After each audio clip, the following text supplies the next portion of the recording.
জয় মা তারা, জয় গুরু বন্দে। জগন্নাথ দেবের স্নানযাত্রায় কি করবেন? স্নানযাত্রা উপলক্ষে দেবতাদের গায়ে হাতির পোশাক পরানো হয়। এটা একটা হিন্দুদের বিশেষ উৎসব। হিন্দু বর্ষ পঞ্জিকা অনুসারে এটি প্রথম ঘটনা যখন দেবতা জগন্নাথ, বলরাম, সুভদ্রা, সুদর্শনা এবং মদনমোহনাকে জগন্নাথ পুরী মন্দির থেকে বের করে আনা হয় এবং মিছিল করে স্নানবেদিতে নিয়ে যাওয়া হয়। জগন্নাথ হলেন স্বয়ং নারায়ণ।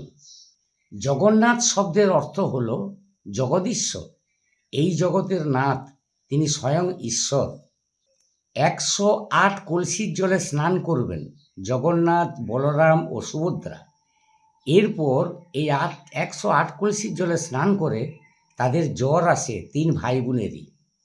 তাই এই সময়টিতে ভক্তরা বাড়িতে জগন্নাথ দেবের পুজো শুদ্ধ বস্ত্রে করা উচিত। গুরুমন্ত্র জপ, ওম নমো ভগবতে বাসুদেবায়, এই মন্ত্র জপ করে 108 বার জপ করে দেখুন, শ্রীকৃষ্ণ, স্বয়ং শ্রীকৃষ্ণ যেই, সেই জগন্নাথ আর সেই বলরাম আর সেই নারায়ণ।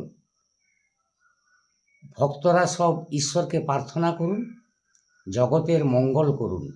দেখুন, সবার মঙ্গল হবে সংসারে। তোমাদের পাশে আছি। সকলে ভালো থেকো। আমার ভিডিও ভালো লাগলে পাশে থেকো। রাধা রাধা।